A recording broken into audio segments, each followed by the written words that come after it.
Hello dear students, welcome to another lecture of Mechanics of Solids. ഇതിൽ നമ്മൾ stresses on inclined planeലെ problems ആണ് ചെയ്യുന്നത്.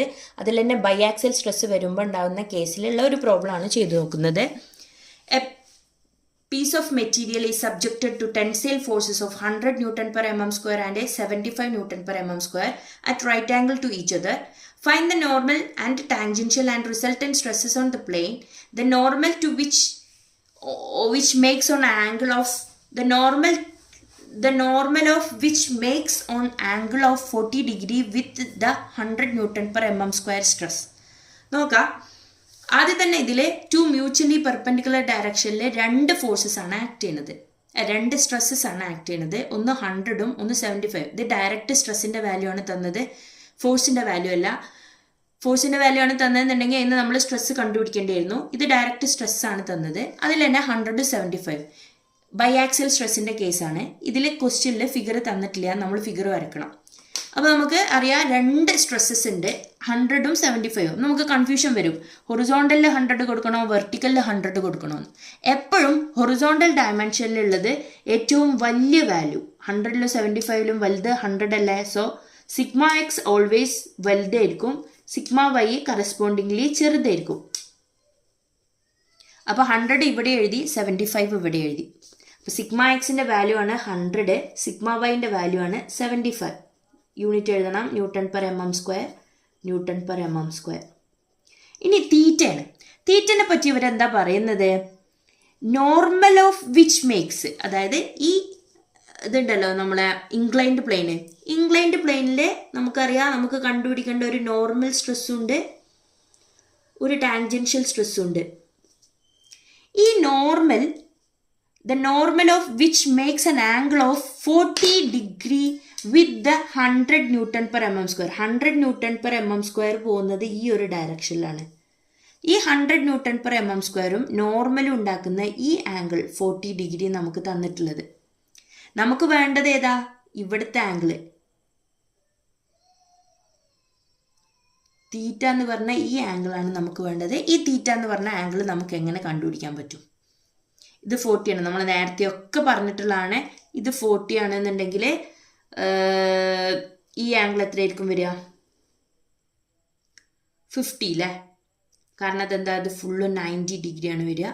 So ഇത് 40 ആണെങ്കിൽ ഇത് 50. ഇത് 50 ആണെന്നുണ്ടെങ്കിൽ ഇതിൻ്റെ ഓപ്പോസിറ്റ് ആംഗിൾ, ഈ ആംഗിൾ എന്താ വരിക? 50. Opposite angle will B equal. ഇത് 50 ആയി.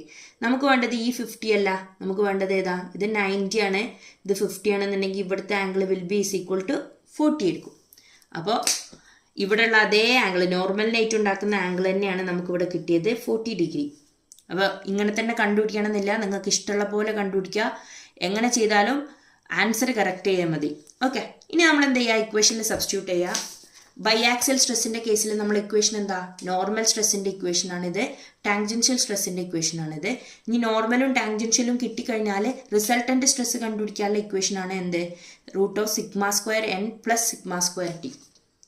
സബ്സ്റ്റിറ്റ്യൂട്ട് ചെയ്യാൻ പോവുകയാണ്. സിഗ്മ n കണ്ടുപിടിക്കാൻ sigma X 100 cos square theta എന്ന് പറയുന്നത് 40 പ്ലസ് സിഗ്മ വൈ എന്ന് പറയുന്നത് 75 സൈൻ സ്ക്വയർ തീറ്റ എന്ന് പറയുന്നത് 40.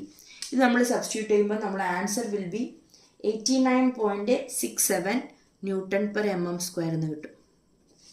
അടുത്തത് സിഗ്മ ടി കണ്ടുപിടിക്കാനുള്ള ഇക്വേഷനാണ് sigma X minus sigma Y. Sigma X എന്ന് പറയുന്നത് 100 minus 75 divided by 2 into sine 2 theta, that is sine 2 into 40. ഇത് കാൽക്കുലേറ്ററിൽ ചെയ്യുമ്പോൾ നമുക്ക് answer 12.31 newton per M M square എന്ന് കിട്ടും. നോർമൽ കിട്ടി, ടാൻജൻഷ്യൽ കിട്ടി. ഇനി റിസൾട്ടൻ്റ് കിട്ടാൻ √σn² + σt², that is √89.67 square plus 12.31 square.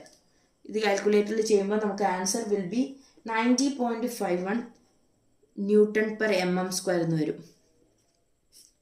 Okay, just ഞാൻ പറഞ്ഞല്ലോ, ഈ ഇക്വേഷൻസ് കാണാതെ പഠിക്കണമെന്നും ക്വസ്റ്റ്യൻ വായിച്ചിട്ട് ഈ ആംഗിൾ കണ്ടുപിടിക്കണമെന്നും മാത്രമേ ഉള്ളൂ. ബാക്കിയൊക്കെ ഡയറക്റ്റ് സബ്സ്റ്റിറ്റ്യൂഷൻ ആണ്, അധികം ചിന്തിക്കാനൊന്നുമില്ല.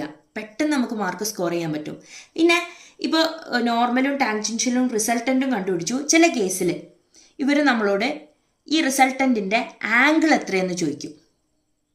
റിസൾട്ടൻ്റ് ഉണ്ടാക്കുന്ന ആംഗിൾ, ഇപ്പോൾ നോർമൽ സ്ട്രെസ് ഇങ്ങനെയും സിഗ്മ n ഇങ്ങനെയും സിഗ്മ ടി ഇങ്ങനെയാണ്. അതിൻ്റെ റിസൾട്ടൻറ്റ് മേ ബി ഓഫ് ഇങ്ങനെയായിരിക്കും ഇതിൻ്റെ റിസൾട്ടൻറ്റ് പോവുക സിഗ്മ ആറ്. അങ്ങനെയാണെന്നുണ്ടെങ്കിൽ ഈ നോർമലും ഈ റിസൾട്ടൻറ്റും തമ്മിലുള്ള ഈ ആംഗിൾ ആൽഫ ആണെങ്കിൽ ആൽഫൻ്റെ വാല്യൂ എത്രയെന്നും ചില ടൈമിൽ ചോദിക്കാറുണ്ട്. ഇൻ കേസ് ചോദിക്കുകയാണെന്നുണ്ടെങ്കിൽ അതിനുള്ള ഇക്വേഷനാണ് alpha is equal to tan inverse sigma T divided by sigma N. എന്താണ് alpha is equal to alpha is equal to tan inverse sigma ടീൻ്റെ വാല്യൂ എത്ര 12.31 ഡിവൈഡഡ് ബൈ സിഗ്മ എൻ 89.67. ഇത് ചെയ്യുമ്പോൾ നമുക്ക് alpha is equal to 7.82 degree എന്ന് കിട്ടും. ഈ angle എന്ന് പറയുന്നത് 7.82 ഡിഗ്രി ആയിരിക്കും. അതായത് റിസൾട്ടൻ്റ് നോർമലിനേറ്റും റിസൾട്ടൻ്റ് മേക്ക് ചെയ്യുന്ന ആംഗിൾ. ചില കേസിലാണ് ചോദിക്കുക, മിക്കവാറും ചോദിക്കലൊന്നുമില്ല. ഇപ്പം നിങ്ങൾക്ക് ഇക്വേഷൻ ഓർമ്മ വരികയാണെന്നുണ്ടെങ്കിൽ ചോദിച്ചാലും ഇല്ലെങ്കിലും എഴുതി വെക്കുന്നത് നല്ലതാണ്. Okay, thank you.